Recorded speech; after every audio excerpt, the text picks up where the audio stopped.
Ya, terima kasih Anda masih bersama kami dalam program Majelis Sore. Majelis kita semua masih membahas seputar pendewasaan dalam usia perkawinan atau pernikahan. Tadi disinggung berkaitan dengan al-ba'ah, kutipan yang kemudian juga muncul ditafsirkan, ada yang kemudian juga meyakini bahwa itu kecukupan dalam ekonomi. Selain itu ada lagi, Prof. Ya. Jadi dalam agama kan tidak distandarkan usia ya untuk dewasa itu. Ya. Tapi yang masyarakat sahabat pemuda berapapun usianya. Pemuda yang mana? Yang dewasa di mana? Al-ba'ah. Dia memiliki kemampuan di bidang al-ba'ah. Maka al-ba'ah itu ada yang menafsirkan itu adalah kecukupan ya, kemampuan di bidang ekonomi. Kenapa harus itu? Karena tidak bisa dipungkiri, perkawinan itu tidak bisa dipungkiri, realistis ya. Memerlukan dana, memerlukan ekonomi. Ketika orang akad nikah, yang dituntut pertama apa? Memberikan dana kepada istrinya, nafkah. Jadi tidak bisa, ekonomi tidak bisa dinafikan di sini. Karenanya kedewasaan dia nanti pada posisi kawin mampu enggak membiayai rumah tangganya. Satu. Yang kedua, al-ba'ah juga ditafsirkan kemampuan dalam bidang pengetahuan. Pengetahuan dalam ini keagamaan ya. Apakah dia mampu memimpin rumah tangganya nanti sebagai imam? Sebagai imam ada istri yang dipimpinnya, sementara dia sendiri belum mampu memimpin dirinya sendiri. Bagaimana memimpin orang lain? Nah, al-ba'ah di sini kemampuan untuk memanage dirinya dan memanage keluarganya nanti. Apa yang dimanage? Mungkin bidang agama, mungkin di bidang hal-hal lain yang terkait dengan hubungan dengan rumah tangga. Ini bagaimana kemampuan, keilmuan di sini. Ya, ada ilmu agama, ilmu yang lain juga ya. Jadi di sini al-ba'ah. Nah, apalagi kemampuan di bidang sosial, umpamanya dia memang di tengah masyarakat memang menunjukkan orang dewasa. Dia tidak berada pada posisi yang kekanak-kanakan ya, mohon maaf. Memang dia bisa memposisikan dia sebagai orang yang bertanggung jawab. Ya, di bidang hukum dia bertanggung jawab terhadap keluarga dan segala macam. Oleh karenanya di sini al-ba'ah itu kemampuannya menjadi luas dirinya ya. Maka ini menunjukkan kekuatannya, kedewasaan yang mapan, yang kuat kondisi dia. Nah, usianya berapa? Bisa jadi kurang dari 19 tahun. Tapi diuji, memang dia sudah mampu untuk melakukan perkawinan itu, maka negara hadir di situ untuk memberikan perlindungan karena kawin hak asasi.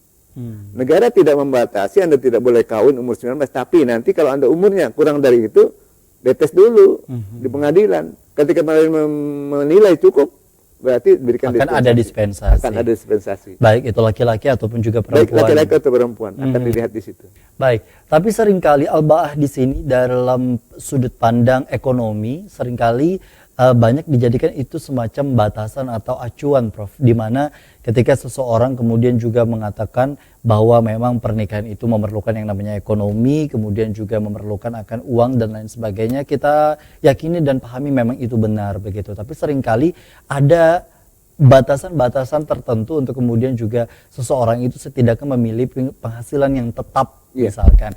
Sedangkan tidak semua orang memiliki profesi yang kemudian juga harus menuntut bahwa setiap bulannya harus mendapatkan berapa.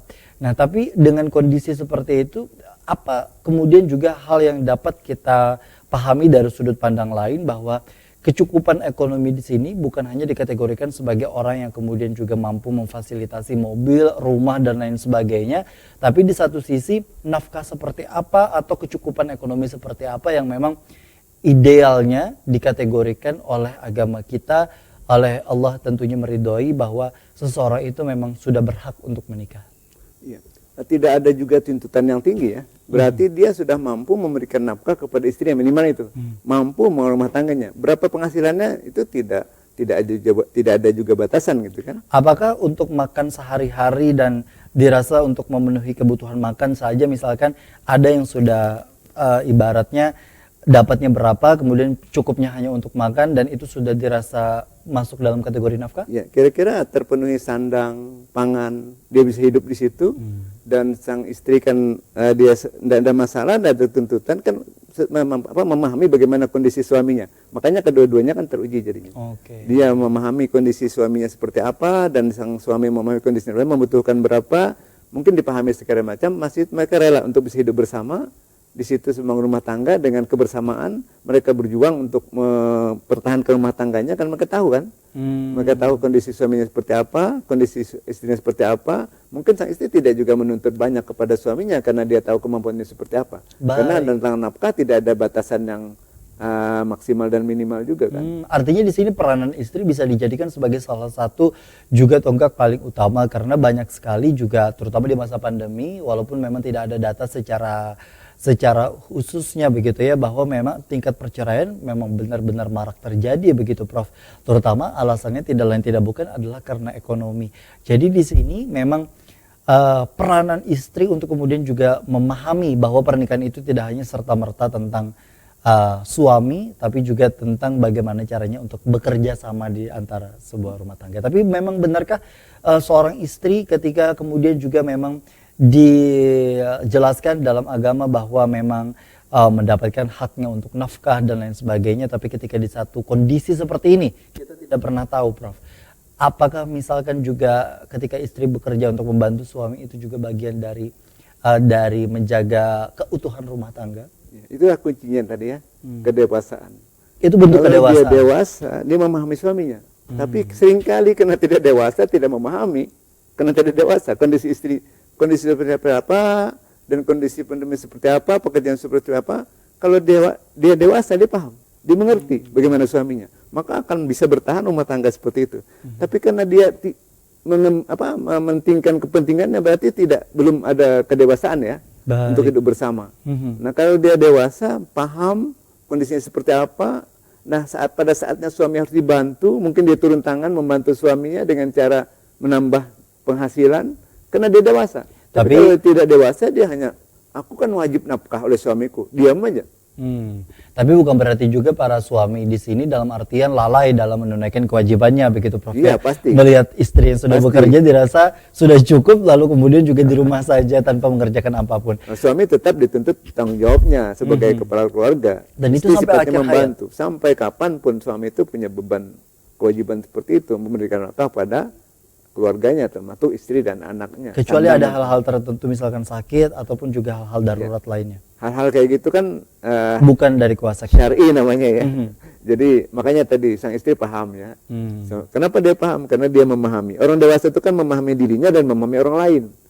Kalau dia hanya memahami dirinya, tidak memahami orang lain, tidak termasuk kategori dewasa. Dalam kategori itu kata kuncinya. Kadang kita kemudian juga ada muncul egoisme di dalam diri begitu. Bagaimana caranya keakuan di sini kemudian juga muncul begitu, terutama ketika menikah di sini kan ada dua kepala berbeda dengan berbagai macam wataknya yang kemudian juga masing-masing memiliki argumen, pendapat dan masing-masing karakter itu sendiri.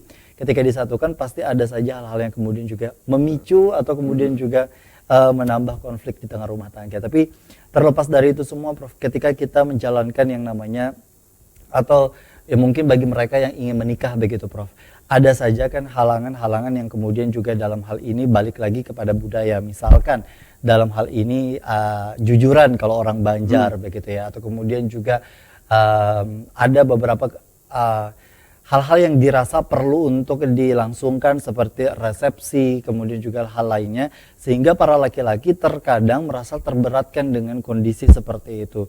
Dan kemudian juga padahal di tengah kondisi di mana Rasulullah pun meminta untuk kita memilih para wanita dinilai dari 4 hal, kecantikan dan terakhir yang kesolehannya. Seperti apa dengan kondisi seperti itu Prof? Apakah itu juga bagian tantangan zaman era laki-laki hari ini? Mahar ya, juga kan bayar mahar gitu. Mahar memang harus ada ya, tapi tidak menjadi rukun dalam perkawinan. Jadi dalam perkawinan itu ada mahar ya, dituntut ada mahar sebagai penghargaan. Jadi penghargaan seorang suami kepada istrinya dalam bentuk mahar, pemberian mahar. Jadi bukan permintaan. Jadi mahar itu dari suami yang mengasih kepada istrinya. Bukan dibatasi oleh calon keluarga atau bukan calon permintaan. Istri begitu ya. Jadi mahar itu penghargaan. Penghargaan dari calon suami kepada calon istri. Bukan permintaan dari calon istri kepada suami. Oleh karenanya dalam prinsip Islam, mahar itu bagi laki-laki adalah sebesar-besarnya yang perlu diberikan kepada perempuan. Dan bagi perempuan adalah seringan-ringannya yang bisa dibayarkan oleh laki-laki. Prinsipnya begitu. Maka jangan dibalik. Jangan dibalik ya Prof. Jangan dibalik. Bagi perempuan itu prinsip mahar itu bagaimana mahar yang seringan-ringannya yang bisa diberikan oleh suami kepada calon suami kepada dia. Tapi bagi laki-laki bagaimana berpikir mahar itu sebesar-besarnya yang bisa diberikan kepada calon istrinya. Luar biasa di situ prinsip ini. Bagi perempuan seringan-ringannya. Ya. Bagi laki-laki sebesar-besarnya. Ini penghargaan. Luar biasa. Penghargaan. Jadi masa orang menghargai dengan sesuatu yang kecil kan? Yang namanya penghargaan yang paling besar. Maka sang suami bangga bisa memberikan paling besar semaksimal. Tapi maksimal dia terbatas sesuai dengan ekonominya. Tapi bagi istri bangga juga suamiku bisa memberi mahar. Padahal dia tidak menuntut. Jadi di satu sisi yang satu kemudian juga begitu menghargai dan yang satu memberikan penghormatan apa yang sudah dilakukan begitu Prof ya. Di sini memang kalau kita melihat dengan kondisi seperti ini artinya memang banyak hal yang harusnya dilakukan begitu. Dan tentu kalau kita bicara mengenai usia pernikahan, usia perkawinan, tadi sudah disampaikan bahwa ada di usia 19 tahun, kemudian juga secara negara, secara sah dan hukum dan lain sebagainya. Tapi pendewasaan di sini kan Prof kita tidak ada semacam tes kalau kemudian juga sudah dirasa cukup begitu usianya, tidak ada jaminan seseorang itu akan jangka lama untuk kemudian juga menjaga kedewasaannya. Bisa saja itu sebagai dalam artian tanda petik topengnya saja begitu. Kita tidak tahu bagaimana cara ke depan. Nah, sejauh mana kita menjaga dan meningkatkan terus kedewasaan kita Prof akan pernikahan yang tentu begitu banyak ujian yang akan didatangkan. Ya, kedewasaan itu kalau sudah terbangun dalam bahtera kehidupan rumah tangga harus dibangun bersama-sama. Jadi salah satu ciri orang dewasa itu adalah orang itu memahami dirinya dan memahami orang lain. Jadi kalau dia bisa memahami dirinya dan memahami orang lain, maka dewasa. Seorang istri memahami dirinya dan memahami suaminya. Seorang suami memahami dirinya dan memahami istrinya, maka saling mengisi jadinya. Maka kedewasaan rumah tangga itu, komunikasi rumah tangga itu akan jalan dengan terus. Dan ini bahtera ini bisa bertahan lama. Karena masing-masing bisa memahami orang lain. Seringkali kan yang kenapa hancur segala macam, egonya yang masuk.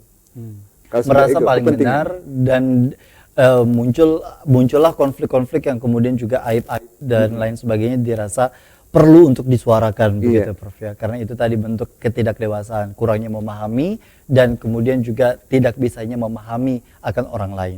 Itu tadi yang menjadi kuncinya. Nanti kita akan bahas lebih lanjut seperti apa sebenarnya keistimewaan dalam pernikahan itu sendiri untuk kemudian juga ketika kita sudah begitu menjaga akan usia, kemudian juga sudah menjaga akan kecukupan ekonomi dan lain sebagainya. Tapi ketika sudah menikah, maka nanti kita akan bahas lebih lanjut seputar sejauh mana kemampuan orang tersebut di antara kedua insan ini untuk bisa saling menguatkan atau saling berusaha satu sama lain. Kita kembali saja dan tetaplah bersama kami dalam program Majelis Sore, Majelis Kita Semua.